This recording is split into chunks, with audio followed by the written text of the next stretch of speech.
हाँ जी, good afternoon everyone. आप सभी स्टूडेंट्स का सक्सेस ट्री हिमाचल प्रदेश के यूट्यूब चैनल पे स्वागत है। तो हिमाचल में पटवारी का एग्ज़ाम है, हिमाचल में जूनियर क्लर्क की अनाउंसमेंट हो चुकी है, इसके अलावा अलाइड का एग्ज़ाम है। तो उम्मीद करते हैं कि इलेक्शंस के बाद का जो इस साल का समय भी बचा हुआ है वो हिमाचल के स्टूडेंट्स के लिए बहुत ही अच्छी अपॉर्चुनिटीज़ लेकर आ रहा है। तो पटवारी या क्लर्क के एग्जाम की प्रिपरेशन करने वाले बच्चे, मैं पहले से ही मतलब 4-5 महीने से लगातार मैं आपको सिलेबस भी कवर करवा रहा हूं और हर 2-4 दिन के बाद मैं ये चीज़ें अनाउंस भी कर रहा हूं कि बच्चे आपको एग्जाम की प्रिपरेशन के लिए जितना समय मिला हुआ है वो आपने ऐसे नहीं सोचना कि समय बहुत ज़्यादा है तो आराम से तैयारी कर लेंगे। बच्चे ये जानना है आपने कि जो समय मिला हुआ है वो सारे ही बच्चों को मिला, सभी बच्चों को मिला हुआ है। तो सभी बच्चे अपनी प्रिपरेशन बहुत अच्छे से कर रहे हैं। तो ऐसा ना हो कि आप आराम से प्रिपरेशन कर रहे हैं, बाकियों की ज़्यादा तैयारी हो जाए तो कट ऑफ ज़्यादा हो जाए, आपके मार्क्स नीचे रह जाएं।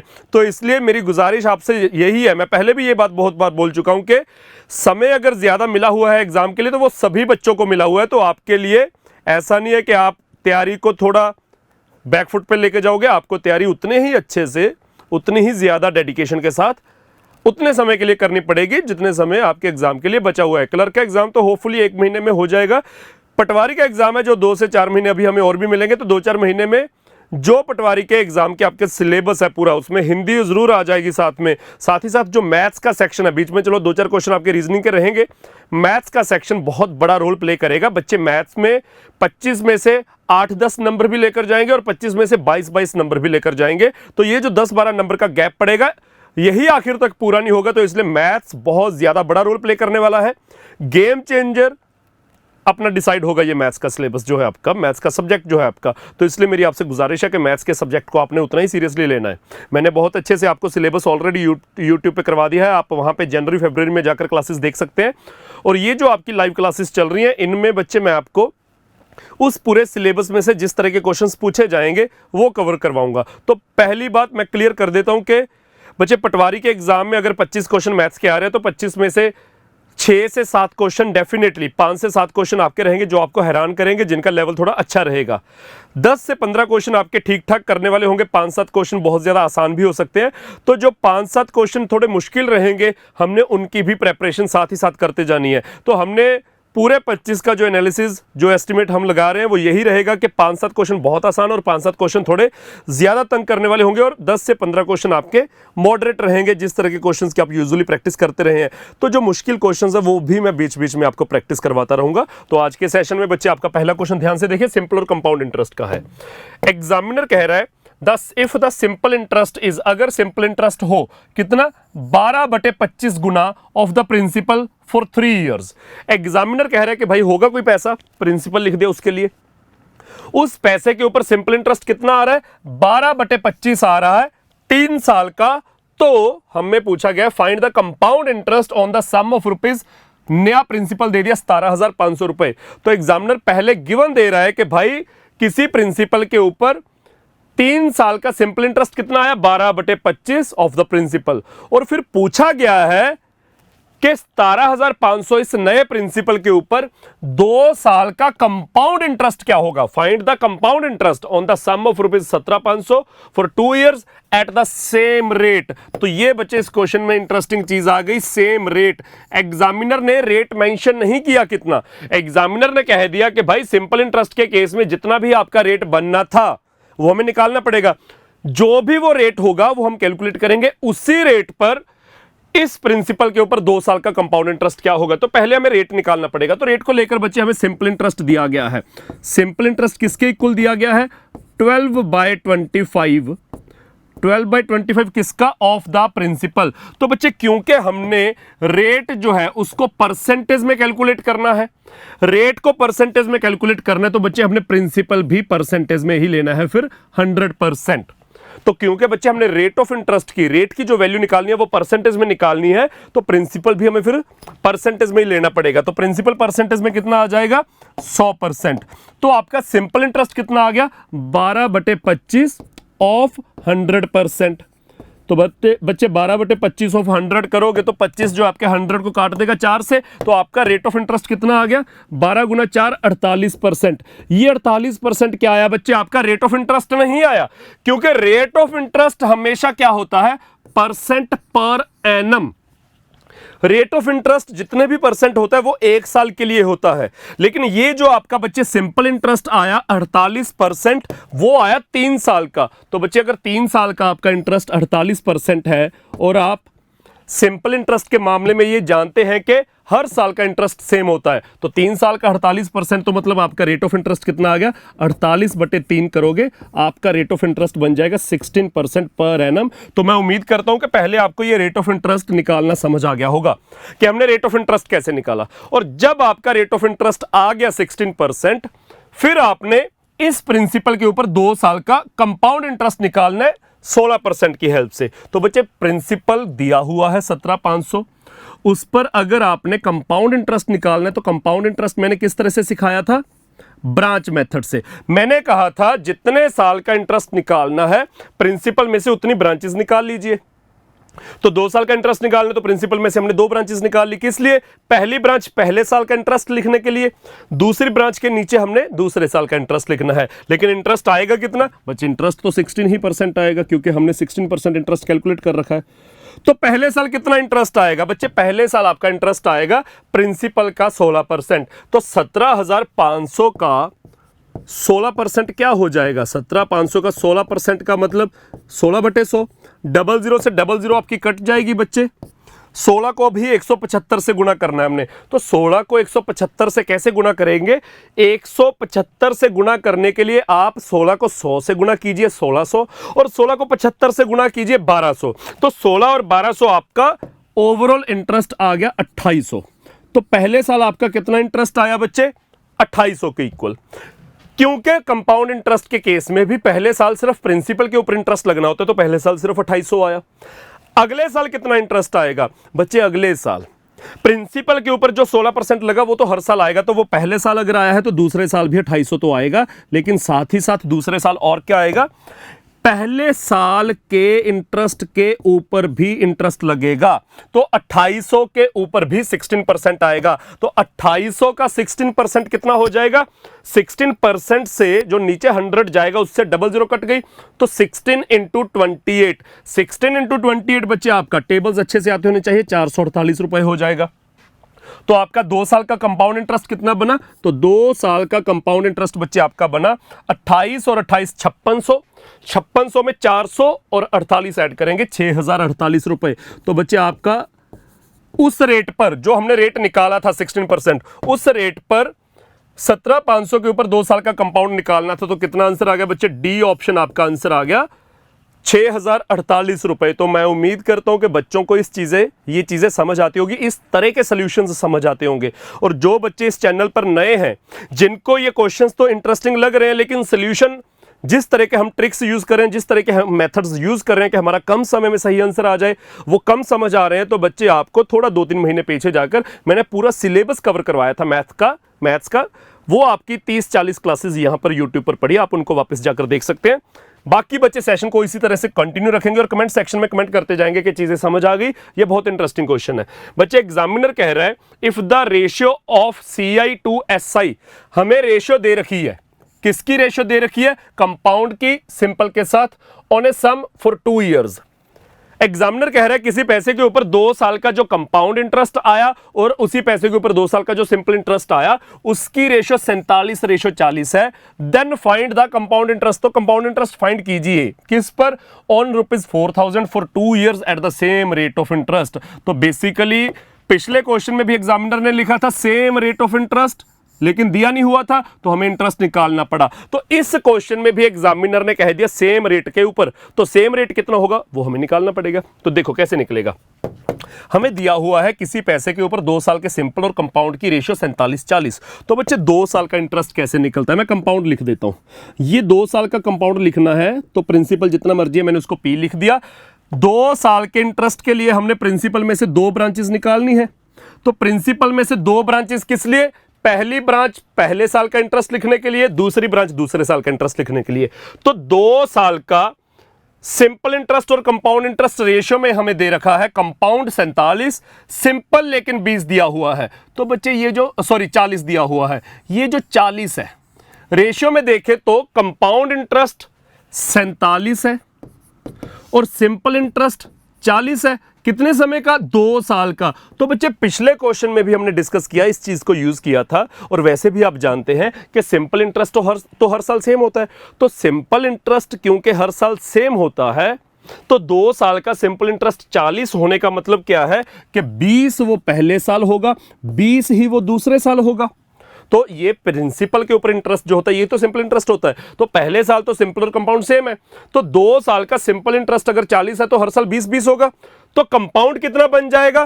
पहले साल तो 20, दूसरे साल 20 के साथ कुछ एक्स्ट्रा, और वो एक्स्ट्रा कितना है? 40 से 47। देखो कितना एक्स्ट्रा है? 7 एक्स्ट्रा है। तो दूसरे साल 7 रुपए एक्स्ट्रा इंटरेस्ट आया होगा। और वो एक्स्ट्रा इंटरेस्ट किस पर आया होगा? ऑब्वियसली 20 के ऊपर आया होगा।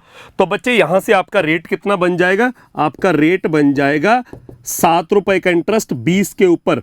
परसेंटेज में निकालना है तो गुना 100 करके निकाल सकते हो, 35%। लेकिन अगर आपने फ्रैक्शन में ही यूज करना है तो आपको 7/20 क्लियर होना चाहिए कि भाई 7/20 का आपका इंटरेस्ट आ रहा है। तो ये मैं उम्मीद करता हूं कि सभी बच्चों को समझ आ गया होगा। तो बच्चे 7/20 परसेंटेज में आप उसे 35% बोल सकते हैं, लेकिन जब यूज करेंगे तो 7/20 ही यूज कर लेंगे। तो 7/20 का इंटरेस्ट आया। अब एग्जामिनर कह रहे हैं कि जो आपने रेट निकाल लिया उस रेट के हिसाब से 4000 के ऊपर 2 साल का कंपाउंड इंटरेस्ट। तो बच्चे कंपाउंड इंटरेस्ट निकालने का मेथड बिल्कुल सेम। 4000 प्रिंसिपल लिख लीजिए, 2 साल का इंटरेस्ट निकालना है तो 2 ब्रांचेस, कितना कितना इंटरेस्ट? 35% के हिसाब से, यानी कि 7/20 के हिसाब से। तो पहले साल कितना इंटरेस्ट आएगा? बच्चे पहले साल आपका इंटरेस्ट आएगा प्रिंसिपल का 7/20, यानी कि 1400 रुपए। 4000 का 7/20 करोगे तो 1400 आ जाएगा। अगले साल कितना इंटरेस्ट आएगा? अगले साल प्रिंसिपल का 7/20, प्रिंसिपल के ऊपर इंटरेस्ट लगा तो वो पहले साल आया, वो दूसरे साल भी आएगा। तो ये 1400 रुपए आपका बच्चे दूसरे साल भी आएगा। और लेकिन साथ ही साथ क्या आएगा? दूसरे साल इस 1400 रुपए के ऊपर भी आपका इंटरेस्ट लगेगा। तो 1400 रुपए का 7/20 बच्चे आपका कितना हो गया? 490 रुपए। ये कैलकुलेशन आप साइड पे करते जाना। 490 रुपए तो आपका ओवरऑल कंपाउंड इंटरेस्ट कितना आ गया? 14 और 14 2800, 400 जोड़ो 3200, साथ में 90 रुपए। तो 3290 बच्चे इस क्वेश्चन का आंसर आ गया, सेकंड ऑप्शन। तो मैं उम्मीद करता हूं कि सिंपल इंटरेस्ट के या कंपाउंड इंटरेस्ट के ये क्वेश्चंस आपको अच्छे से समझ आ रहे होंगे। इसी के साथ बच्चे अगले कुछ क्वेश्चंस आपके परम्यूटेशन कॉम्बिनेशन के हैं, ध्यान से देखना, आराम से करेंगे। आसान, मॉडरेट, डिफिकल्ट, हर तरह का क्वेश्चन जो है इसमें आप कवर करते जाओगे। ध्यान से देखना अगला क्वेश्चन। बच्चे एग्जामिनर सिंपल सा क्वेश्चन बना रहा है, कह रहा है कि इन हाउ मेनी डिफरेंट वेज, कितने अलग अलग तरह से अ group of 5 men and 7 women, कितने अलग अलग तरह से 5 आदमी और 7 औरतों का एक group can be formed out of 8 main and 10 women. Examiner कह रहे हैं कि हमारे पास टोटल 8 आदमी और 10 औरतें हैं, इसमें से हमने 8 में से 5 आदमी, 10 में से 7 औरतों का ग्रुप बनाना है। तो ये कितने अलग अलग तरह से बनाया जा सकता है? तो बेसिकली हमने इस क्वेश्चन में सिलेक्शन करनी है। सिलेक्शन यानी कि कॉम्बिनेशन, और सिलेक्ट करने के बाद अगर उनको अरेंज करना होगा तो वो आपका परमुटेशन आ जाएगा। ये सिर्फ कॉम्बिनेशन का क्वेश्चन है। तो बच्चे इसमें हमें अवेलेबल क्या दिया गया है? अवेलेबल दिया गया है 8 मेन एंड 10 वीमेन, ये अवेलेबिलिटी है। अब इसमें से सिलेक्शन कितनों की करनी है? एग्जामिनर कह रहे हैं कि कमेटी हमने बनानी है 5 आदमियों की। तो 8 में से 5 आदमी सिलेक्ट करने हैं और 10 में से 7 औरतें सिलेक्ट करनी है। ऐसा ही है ना? In how many ways a group of 5 men and 7 women can be selected और can be formed out of this. तो बच्चे हमने इसकी सिलेक्शन करनी है। अब सिलेक्शन करने के लिए 2 चीजें बच्चे, 8 में से कितनों को सिलेक्ट करना है? 5 आदमियों को। 10 में से कितनों को सिलेक्ट करना है? 7 औरतों को। तो इसमें आप 2 तरह की चीजें कर सकते हैं। एक तो डायरेक्ट 5 को सिलेक्ट कीजिए, इधर 7 को सिलेक्ट कीजिए, और दूसरा मैंने सिखाया था आसान बनाने के लिए कि बच्चे जब हमने सिलेक्शन करनी होती है, सिलेक्शन जब आधे से ज्यादा की करनी हो। हमारे पास कितने आदमी अवेलेबल है? 8 आदमी अवेलेबल है ना, तो 8 का आधा क्या हो जाएगा? 4। तो अगर हमने 4 से ज्यादा की सिलेक्शन करनी है, जैसे इस क्वेश्चन में भी 8 में से 5 की सिलेक्शन करनी है जो कि आधे से ज्यादा है, तो आप हमेशा दिमाग लगाइए कि 8 में से 5 सिलेक्ट किए तो कितने नहीं सिलेक्ट किए? 3 नहीं सिलेक्ट किए। ऐसे ही इस तरफ 10 में से 7 औरतें सिलेक्ट करनी है, तो 10 में से 10 का आधा 5 होता है, तो आधे से ज्यादा की सिलेक्शन करनी है ना। तो अगर आधे से ज्यादा की सिलेक्शन करनी हो तो आप माइनस करके देखो कितनों को नहीं सिलेक्ट करना, तो 3 ही इधर आ गया। तो बच्चे जब आधे से ज्यादा की सिलेक्शन करनी हो तो आप बस इतना दिमाग लगा लीजिए कि जिनको नहीं सिलेक्ट करना वो केस काउंट कर लो कितने हैं। तो जितनों को नहीं सिलेक्ट करना अगर हम वो काउंट कर लेंगे तो उतने तरह से बाकी के सिलेक्ट हो गए ना। अगर मैं 8 में से 3 अनसिलेक्ट कर दूं कि नहीं सिलेक्ट करने, तो अपने आप बाकी के 5 सिलेक्ट हो गए। 10 में से 7 औरतें सिलेक्ट करनी तो मैं बाकी 3 चेक कर लेता हूं कि 3 को कितने तरह से सिलेक्ट किया जा सकता है, यानी कि इनको कमेटी में नहीं डालना, इनको ग्रुप में नहीं डालना, तो अपने आप बाकी की 7 डल जाएंगी। तो बच्चे जब 8 में से 5 सिलेक्ट करना है तो आपके पास एक रास्ता है कि 5 कर लो सिलेक्ट, लेकिन आसान रहेगा कि बाकी जो 3 रहेंगे वो सिलेक्ट करो। तो हम 3 आदमी कैसे सिलेक्ट करेंगे? पहला आदमी 8 में से कोई भी, दूसरा 7 में से कोई भी, तीसरा 6 में से कोई भी, डिवाइड बाय, क्योंकि सिलेक्शन करनी है तो ऑर्डर मैटर नहीं करता, डिवाइड बाय 3 फैक्टोरियल इनटू। दूसरे केस में हमने औरतें 10 में से 7 सिलेक्ट करनी थी लेकिन 3 नहीं सिलेक्ट करने का केस देख लेते। 10 इंटू 9 इंटू 8, ये भी 3 औरतें हैं तो डिवाइड बाय 3 फैक्टोरियल। तो ये बच्चे आपका आंसर आ जाएगा। कैलकुलेशन देखो, ये 3 फैक्टोरियल की वैल्यू 6 होती है, 6 कट गया। इधर भी 3 फैक्टोरियल की वैल्यू 6, तो 9 इंटू 8 72 होता है, तो 72 में से 6 निकला, 12 बच गया। तो बच्चे आपका आंसर कितना आ जाएगा? 8 इंटू 7 56, 10 गुना मतलब पीछे 0 लगेगी, उसका 12 गुना, तो 56 का 12 गुना, 56 का 12 गुना होगा मेरे ख्याल से 12 60, 672, 672 के पीछे 0 लग जाएगी तो 6720 आपका आंसर आ जाएगा। इस क्वेश्चन का आंसर बच्चे बड़े आराम से सी ऑप्शन आ जाएगा, 6720। अगर ऐसे क्वेश्चंस में आप एनपीआर एनसीआर के फॉर्मूलाज यूज कर रहे हो तो बच्चे उसकी बिल्कुल जरूरत नहीं है। मैं परम्यूटेशन कॉम्बिनेशन के आसान, मॉडरेट, मुश्किल, लेंथी, टिपिकल सभी तरह के क्वेश्चंस आपको करवा दूंगा बिना फॉर्मूला के। तो आप मुझ पे ट्रस्ट कीजिए, मैं चीज़ों को आसान बनाकर ही सिखाऊंगा। तो अगर फॉर्मूलाज आपने पिछले 10 साल से पढ़े हुए हैं, आप स्कूल से पढ़ते आ रहे हैं, बहुत अच्छे से याद है, तब भी मैं कह रहा हूं कि मुझ पे विश्वास कीजिए, मैं आपको बिना फॉर्मूले के सारा ही मैथ्स इंक्लूडिंग दिस चैप्टर बहुत आसानी से करवा दूंगा। अगला क्वेश्चन देखिए बच्चे, अगला क्वेश्चन है, एग्जामिनर कह रहा है इन how many ways a committee of 5 members. हमने 5 लोगों की कमेटी सिलेक्ट करनी है फ्रॉम 6 मेन एंड 7 वीमेन। किसमें से? 6 आदमी और 7 औरतों में से ये कमेटी सिलेक्ट करनी है, और कंडीशन क्या है? जिसमें के कम से कम 3 आदमी तो होने ही चाहिए। In which at least 3 men should come. उस कमेटी में जिसको हमने सिलेक्ट करना है उसमें एग्जामिनर कह रहा है कि यार कम से कम 3 आदमी तो होने ही चाहिए। तो बच्चे देखिए सिलेक्शन किसमें से करनी है, किसकी करनी है? हमारे पास है 6 मेन और 7 वीमेन। इसमें से हमने सिलेक्शन कितनों की करनी है? 6 मेंबर्स की। और 6 मेंबर्स में जो 6 या 5 की, 5 मेंबर्स की सिलेक्शन करनी है। और 5 मेंबर्स की जो सिलेक्शन करनी है उसमें एग्जामिनर कंडीशन क्या लगा रहा है? उसमें एग्जामिनर ने कंडीशन लगाई है कि कम से कम 3 मेन तो होने ही चाहिए। यानी कि हम 5 मेंबर्स की जो इनमें से सिलेक्शन करेंगे 5 मेंबर्स की, वो 5 की 5 औरतें नहीं हो सकती। 4 औरतें 1 आदमी नहीं हो सकता। 3 औरतें 2 आदमी, वो भी 5 ही लोग बने, तो 3 औरतें 2 आदमी नहीं हो सकते, क्योंकि एटलीस्ट 3 मैन होने चाहिए। तो एटलीस्ट 3 मैन का मतलब कम से कम 3 आदमी या 3 से ज्यादा जितने मर्जी हो।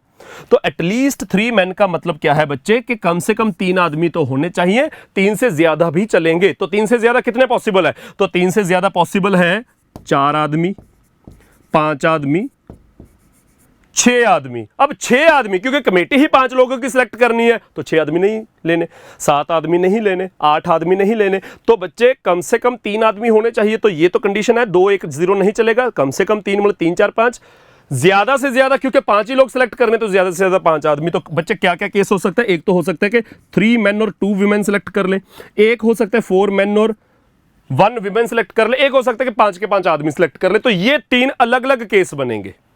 तो हमने इसको देखना है, पहले केस को कितने तरह से ये सिलेक्शन हो सकती है, फिर दूसरे केस को देखना है ये कितने तरह से सिलेक्शन हो सकती है, और फिर तीसरे केस को देखना है कि ये कितने तरह से सिलेक्शन हो सकती है। तो इन तीनों को ऐड करके हमारा आंसर आएगा, क्योंकि उसमें हमारा आ जाएगा कि एटलीस्ट 3 मेन वाले सारे केसेस काउंट कर लिए।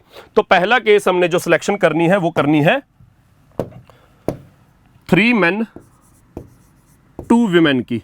दूसरा 4 मेन 1 विमेन की, तीसरा 5 के 5 आदमियों की। तो बच्चे पहला केस 3 मेन 2 विमेन, तो 6 में से 3 आदमी सिलेक्ट करने हैं, तो 6 5 4 बटे 3 फैक्टोरियल, इनटू 7 में से 2 औरतें सिलेक्ट करनी है, तो 7 इंटू 6 बटे 2 फैक्टोरियल। तो ये आ गया केस पहले का, प्लस 6 में से 4 आदमी। तो बच्चे अगर 6 में से 4 आदमी सिलेक्ट करने हैं, तो जो 2 नहीं सिलेक्ट करने, मैं बस उसको काउंट कर लूं तो एक ही बात है, 6 में से 4 करो या बाकी के 2 करो। तो 6 इंटू 5 बटे 2 फैक्टोरियल, इनटू 7 में से एक औरत सेलेक्ट करनी है, तो 7 बटे 1 फैक्टोरियल, बेसिकली 7 तरीके। और तीसरा केस 5 के 5 आदमी, तो 6 में से 5 आदमी सेलेक्ट करने हैं या बाकी का एक फाइंड कर लीजिए, एक ही बात है। तो 6 बटे 1 फैक्टोरियल, क्योंकि 6 में से अगर 5 सेलेक्ट करने हैं तो बाकी का जो एक नहीं सिलेक्ट करना वो फाइंड कर लीजिए। तो जो एक नहीं सिलेक्ट करना वो 6 तरह से डिवाइड बाय 1 फैक्टोरियल। तो ये आपका टोटल आंसर आ जाएगा। कैलकुलेशन देखिए बच्चे, 3 फैक्टोरियल की वैल्यू 6 गया, 2 फैक्टोरियल की वैल्यू 2, 4 में से 2 गया, 2 रह गया। इधर 2 फैक्टोरियल की वैल्यू 2, 1 फैक्टोरियल तो वैसे ही कट गया, कुछ होता ही नहीं है। 2 फैक्टोरियल की वैल्यू 2 कटेगी, तो 6 में से 2 कटा, 3 बच गया। तो बच्चे इधर 7 इंटू 6 42, 42 का 10 गुना 420, प्लस 3 गुना 5 15 गुना 7 105, प्लस सिर्फ 6, तो आपका आंसर आ गया 420 25 531। तो इस क्वेश्चन का आंसर बच्चे आपका आ जाएगा फर्स्ट ऑप्शन 531। तो जब आपने बच्चे कुछ ऐसे केसेस काउंट करने होते हैं जिसमें एक से, मतलब कोई ऐसी कंडीशन लगानी होती है जिसमें एक से ज्यादा केस बनेंगे, तो ये बेसिकली क्या हो गया, ये आपका केस हो गया। सॉरी, जब आपने कोई ऐसा क्वेश्चन सॉल्व करना है जिसमें जो कंडीशन है उसको सेटिस्फाई करते हुए एक से ज्यादा केस निकलेंगे, तो आपने वो सभी केस काउंट कर लेने हैं और उनको आपस में प्लस कर देना है, ये याद रखना। तो इसलिए हमने इसको काउंट किया, प्लस इसको काउंट किया, प्लस इसको काउंट किया, तो टोटल आपके आगे 531 केस, फर्स्ट ऑप्शन।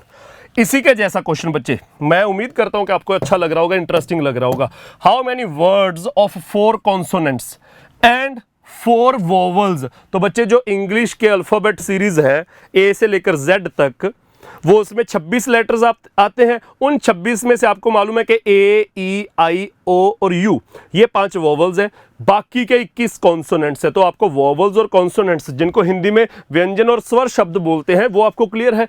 तो एग्जामिनर अब आदमी औरतों की जगह, मेन विमेन या बॉयज गर्ल्स की जगह कॉन्सोनेंट और वोवल्स की बात कर रहे हैं, बाकी कहानी सेम है। एग्जामिनर कह रहे हैं हमने 4 कॉन्सोनेंट और 4 वोवल सेलेक्ट करने हैं। कैन बी फॉर्म्ड, किस में से, आउट ऑफ, टोटल नहीं 21 के 21 नहीं, 8 कॉन्सोनेंट्स और 5 वोवल्स में से। तो हमारे पास टोटल 8 कॉन्सोनेंट्स हैं और 5 वोवल्स हैं। एग्जामिनर कह रहा है कि हम ऐसे कितने शब्द बना सकते हैं, शब्द बाद में बनाएंगे, लेकिन किससे बनाने हैं, 4 कॉन्सोनेंट्स और 4 वोवल्स से। यानी कि 8 में से 4 कॉन्सोनेंट्स सेलेक्ट करने हैं और 5 में से 4 वोवल्स सेलेक्ट करने हैं। तो पहले सिलेक्शन करते हैं। सिलेक्शन करेंगे तो 8 में से 4 की सिलेक्शन करनी है, तो 8 7 6 5 बटे 4 फैक्टोरियल, इनटू 5 में से 4 की सिलेक्शन करनी है, तो जो एक नहीं सिलेक्ट करना उसको चूज कर लेंगे, क्योंकि यहां आधे से ज्यादा की सिलेक्शन करनी है। तो जो एक नहीं सिलेक्ट करना, माइनस करके पता लग जाएगा, उसको सिलेक्ट कर लो। तो 5 बटे 1 फैक्टोरियल, तो ये आपकी ओवरऑल सिलेक्शन आ जाएगी। तो बच्चे इसका आंसर कितना आया आपका, इसका आपका आंसर आ गया 4 फैक्टोरियल की वैल्यू 24 होती है। तो 24 कटा 8 गुना 6 48, तो ऊपर 48 कटा नीचे 24 के साथ, तो ये बच्चे आपका कितना आ गया 7 2 5। तो 5 गुना 5 25, 25 गुना 2 50, 50 गुना 7 350। तो ये ऊपर आ गया 350, नीचे 4 फैक्टोरियल कट गया, 1 फैक्टोरियल वैसे ही 1 होता है, तो वो है नहीं है, एक ही बात है। तो आपका आंसर आ गया 350। तो ये बच्चे आपका आंसर कितना आ गया 350।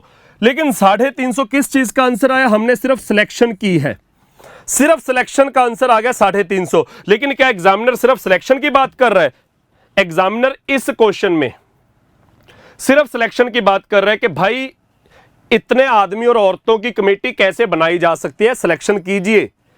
अगले क्वेश्चन में इतने मेंबर्स की कमेटी कैसे बनाई जा सकती है, सिर्फ सिलेक्शन कीजिए। चलो कोई कंडीशन लगा दी थी लेकिन सिर्फ सिलेक्शन करनी थी।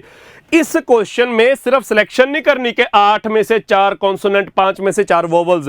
एग्जामिनर इस क्वेश्चन में कह रहा है कि हम कितने वर्ड्स बना सकते हैं। तो वर्ड्स बनाने का मतलब हमने सिलेक्शन करने के बाद उनको आगे पीछे अरेंज भी करना है। तो अरेंजमेंट कितने तरह से पॉसिबल होगा? तो बच्चे क्योंकि 4 और 4 टोटल 8 लेटर्स है ना, अब वो 8 लेटर्स को सिलेक्ट करना था जिसमें 4 कॉन्सोनेंट और 4 वोवल है। तो इस तरह से सिलेक्शन करके यहां पहुंच गए कि इतने तरह से तो वो सिलेक्शन हो सकती है उनकी। तो जिनकी सिलेक्शन हुई वो 8 लेटर्स हमारे हाथ में है, उनसे वर्ड्स जो बनाने हैं वो कैसे बनेंगे? उन 8 को आगे पीछे शफल करके। तो 8 को शफल कैसे करेंगे? 8 फैक्टोरियल तरह से। तो ओवरऑल कितने वर्ड्स बन जाएंगे? 350 गुना 8 फैक्टोरियल। सॉरी, इस क्वेश्चन का आंसर बच्चे आपका आ जाएगा सेकंड ऑप्शन। तो कितने बच्चों को ये क्वेश्चन क्लियर है? सेकंड ऑप्शन आपका आंसर आ गया। तो मैं उम्मीद करता हूं कि बच्चे ये चीज़ें आपको थोड़ी इस तरह से समझ आ रही हैं। आज मैं लाइव क्लास नहीं ले पाया क्योंकि मतलब मेरे पैरेलल बैचेस चल रहे हैं, शेड्यूल थोड़ा मतलब क्लैश कर जाता है क्लासेस के साथ। तो मैं आपकी जूनियर क्लर्क की जो क्लासेस हफ्ते में 1-2 बार दोपहर को लेता हूँ 11:30 बजे, और जो आपकी पटवारी की क्लासेस मैं शाम को 4 बजे लेता हूँ। तो मेरा थोड़ा सा शेड्यूल जब रिलैक्स होगा तो मैं यही क्लासेस लाइव लेने लग जाऊंगा। अभी मैं आपके क्लासेस के जो आप क्लास, ये आपको रिकॉर्डिंग दिख रही है, मैंने आज ही किया, आज ही आपको 4 बजे दिखेगी ये क्लास। तो आज जो क्लासेस अभी आजकल जो आपकी क्लासेस मैं रिकॉर्डेड भेज रहा हूँ उसके मैं कमेंट्स पढ़ता हूँ। वो चाहे लाइव क्लास में आप कमेंट करते हैं, चाहे वो क्लास खत्म होने के बाद नीचे कमेंट करते हैं। तो उन कमेंट्स को मैं अच्छे से रीड करता हूं, तो अगली क्लासेस उस हिसाब से तैयार करता हूं कि बच्चों की तैयारी कहां पर है, तो उस तरह से आगे की तैयारी मैं कैसे करवा सकता हूं। तो आपने सेशन के खत्म होने के बाद नीचे कमेंट जरूर करना है कि आपको कितनी चीजें समझ आ रही हैं। तो वहां से मुझे थोड़ा आइडिया लेना अच्छा हो जाता है। आपको अगर चीजें बहुत अच्छे से समझ आ रही है तो मैं इनको इसी तरह से पढ़ाता हुआ लेवल को बढ़ाता जाऊंगा, ताकि आपके एग्जाम में अगर 2-4 मुश्किल क्वेश्चंस भी आ रहे हैं आप वो भी ना छोड़ के आओ। और अगर आपका लेवल थोड़ा हुआ नीचे तो फिर मैं आपको उस नीचे वाले लेवल से कम यहां तक लेके आऊंगा, फिर आगे जाके हम ऊपर बढ़ेंगे। तो आप प्लीज कमेंट्स जरूर करते जाना। फिर एक टाइम के बाद मैं लाइव क्लासेस लूंगा तो हमारी इंटरेक्शन होती रहेगी। तो अगली क्लास में मिलेंगे बच्चे। Thank you.